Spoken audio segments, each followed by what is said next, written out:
Well, we just got to keep encouraging the guys to be aggressive, get out there and get after it, play to win. You know, we got to a tough start. We lost 4 games, 3 of those were by 1 run, and a couple of games we had leads in the 9th that we lost, and it gets tough. The guys start to get that feeling late in the game, starts to get real pressurized. Even though it's summer ball, they start to get worried. But you know, now that we got a couple wins under our belt now, and guys are starting to buy in, hitters are starting to make the adjustments to the wood bat. Pitchers are starting to also, you know, pitchers make adjustments to the wood bat too in terms of how they pitch, really pitching inside, using their fastball a little more. And they're starting to do that too. So it's just about keeping the guys focused, not letting them get too lackadaisical, coming to the ball yard, treating it professionally every day, getting their work in, getting after it, taking BP, taking their ground balls, and playing like any other day.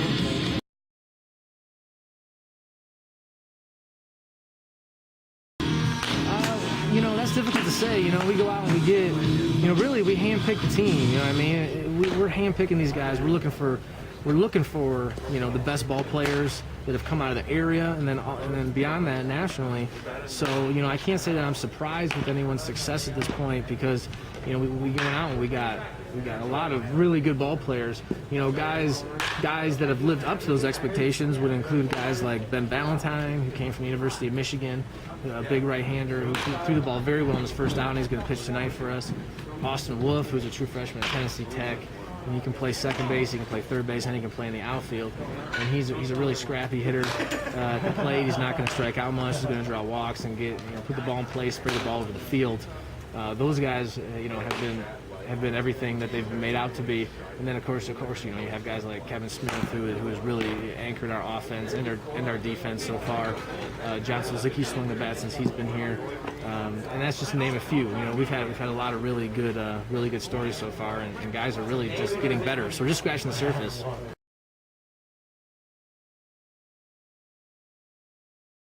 Yeah, I definitely knew coming in that Smith was a prospect, and that teams were looking at him, possibly drafting him, and being someone that still has a year of school left, you know, there's a possibility of him coming back, or at least holding out for the summertime and seeing. So I wasn't sure how long we might have him or what we might have him, but you know, my job really is to go out and get the best players I possibly can, and then kind of go from there. So, you know, it was a calculated risk on our part. We felt like he was a player that we couldn't turn down, and as he's done so far, I mean, he's a terrific player. He's really a professional player that's going to have a career in professional baseball. He comes to the ball yard every day, and he's a great calming influence on the pitchers, and comes prepared to play, and gets after it every day, plays to win.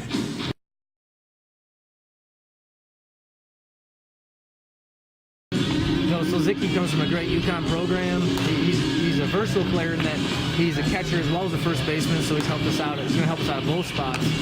And you know, he's another good left-handed bat, just like Campbell is. And we also have an outfielder from Crowder College, Colby Roberts, who was in the Junior College World Series, and he came in. He's going to help us out too in the outfield. But no, we were a little short-handed at the beginning of the season. Those two guys were still out playing. UConn was in NCAA regionals for Division I, and so yeah, both guys coming in after a few games and giving us a little boost.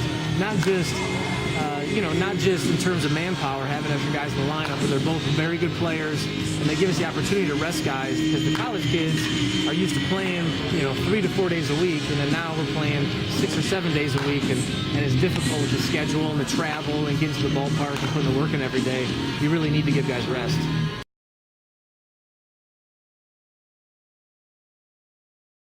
There's always going to be nerves in these situations, because you have the majority of these guys are coming into this situation. They don't know anybody.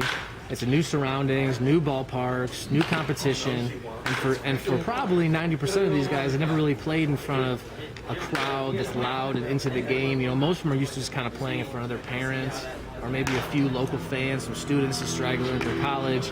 You know, when you play here at Butler, not only, you know, we get a good fan base, but the fans are right on top of the action. There's not a lot of foul ground, and it's like playing in the minor leagues. So it's a transition. Some of these guys are trying a little too hard off the bat to prove themselves, not trusting their abilities. So number one, it's settling in. Number two, it's getting to the ballpark and doing the early work to adjust.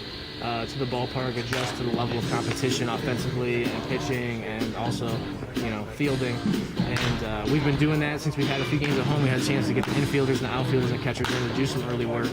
And it's starting to show up now in the box scores. Guys aren't making as many mistakes.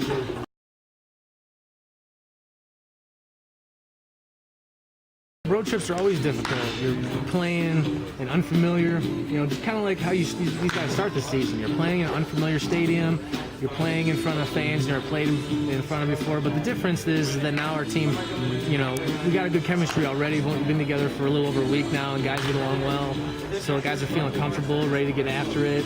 And really, for the better players, I think a lot of them feed off of going on these road trips and the fatigue and playing ball and grinding it out. And that's, I think, when you see the kind of players that we have that are the scrapper type players, really, the dirt bag in a good sense type players that just get after it, get dirty, go all out, kick and scrap and claw. Really feed off of that kind of road trip where they got to sit in the bus for a long time. It's the underdog kind of thing. Getting off the bus after 10 hours and 3 hours of sleep and cramps in your legs, and getting out to the ballpark and still coming to win and compete and getting after it. And I think I only expect good things out of our team in that kind of situation.